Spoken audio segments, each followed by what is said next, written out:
Salam, selamat malam Bapak Ibu Saudara-saudari yang dikasihi Tuhan. Senang dapat jumpa kembali dalam Renungan Malam Pendeta Dr. Erastus Sabdono. Bersama saya, Z. Ferry. Malam hari ini bertemakan waspada. Dunia kita hari ini adalah dunia yang menyempurnakan kejahatan melalui berbagai sarana. Tetapi keadaan seperti ini juga keadaan di mana orang percaya dikondisikan untuk menyempurnakan kesuciannya. Tetapi ini sedikit sekali, hampir tidak ada. Bukan pura-pura suci atau kelihatan suci, harus benar-benar suci.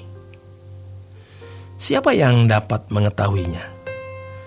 Kita tidak bisa meneropong orang lain.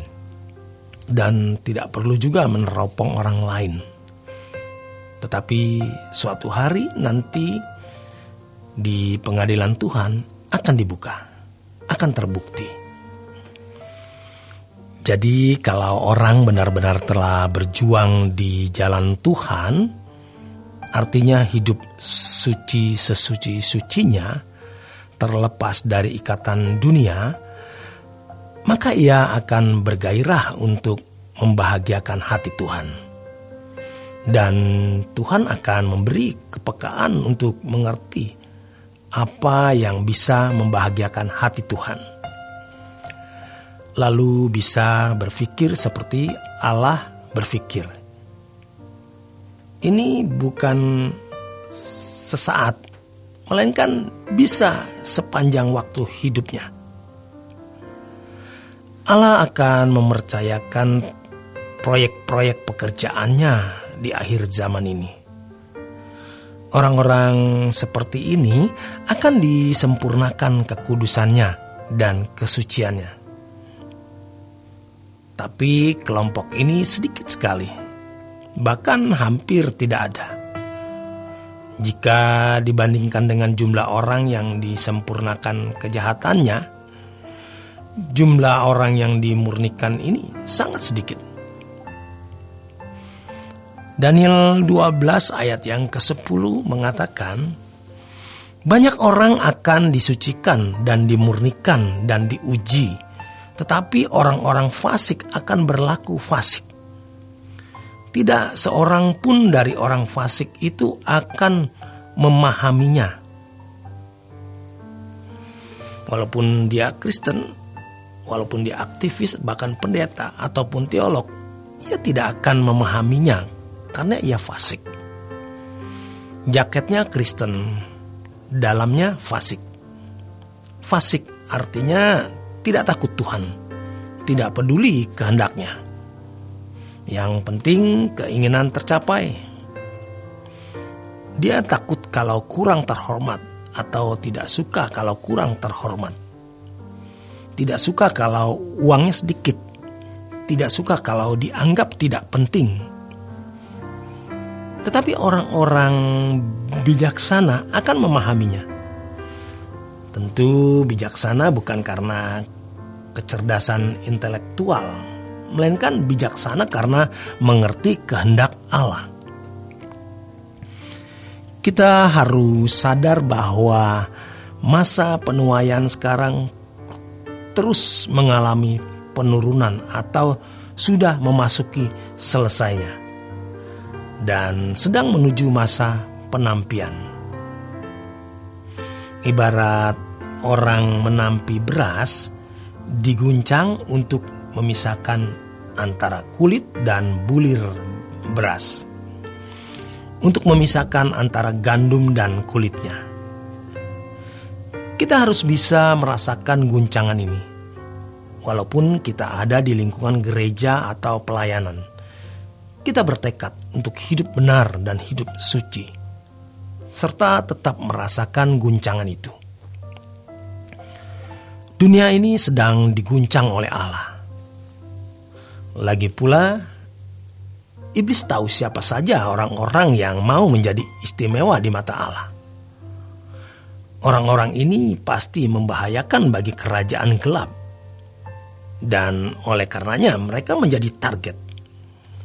Maka Petrus memberikan nasihat, "Jangan kamu heran seakan-akan ada sesuatu yang luar biasa yang terjadi atas kamu, karena imanmu diuji." Iblis itu mendapat semacam hak untuk pengujian ini. Dan ini sudah menjadi semacam mekanisme di dalam realita hidup. Seperti yang dialami Ayub. Kisah Ayub menunjukkan kepada kita bahwa iblis itu bisa memiliki hak untuk melakukan pengujian. Pengujian untuk menjatuhkan, dan yang dimaksud untuk merusak. Tetapi Allah menjadikan itu sebagai pemurnian. Seorang dosen atau guru tahu bahwa mahasiswa A pasti lulus. Akan tetapi ia harus tetap diuji. Harus ada pengujian dan pembuktian. Iblis memiliki kesempatan itu. Maka Tuhan Yesus mengatakan, "Petrus, iblis menuntut untuk menampimu." Itu memang mekanisme kehidupan di dalam alam rohani. Yudas dibujuk iblis, diseret melakukan kesalahan. Di dalam firman Tuhan dikatakan, maka berbisiklah iblis kepada Yudas. Iblis masuk dalam diri Yudas. Memang dari 12 murid, ada satu yang akan berkhianat. Tetapi itu tidak harus Yudas. Bisa Petrus, bisa Yohanes, dan yang lainnya. Dan yang ternyata memang Yudas. Orang yang sungguh-sungguh akan dituntut untuk dicobai dan Tuhan mengizinkannya. 1 Petrus 4 ayat 12 sampai dengan 14 mengatakan, "Saudaraku yang kekasih, janganlah kamu heran akan nyala api siksaan yang datang kepadamu sebagai ujian, seolah-olah ada sesuatu yang luar biasa terjadi atas kamu. Sebaliknya, bersukacitalah sesuai dengan bagian yang kamu dapat dalam penderitaan Kristus, supaya kamu juga boleh bergembira dan bersukacita pada waktu Kristus menyatakan kemuliaannya. Berbahagialah kamu jika kamu dinista karena nama Kristus, sebab roh kemuliaan, yaitu roh Allah, ada padamu." Masa penuaian akan selesai. Yang ada ialah masa penampian. Iblis menuntut untuk menampi. Jadi peringatan bagi kita yang hidup di akhir zaman ini adalah kondisi di mana dunia membawa orang makin fasik, menyempurnakan kejahatan orang. Tetapi juga di aspek lain, orang-orang yang dikuduskan atau disucikan, kita tidak boleh menunda. Penundaan itu bahaya. Karena penampian itu bisa dialami seseorang kapan saja.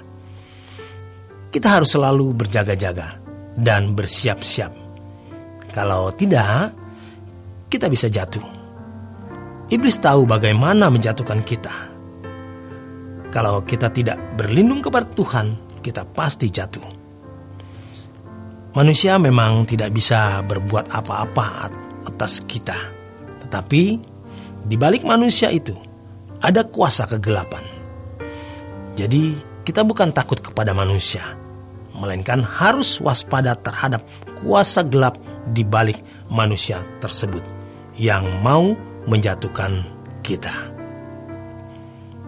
Demikian kebenaran firman Tuhan malam hari ini. Selamat berjuang, selamat beristirahat. Tuhan memberkati.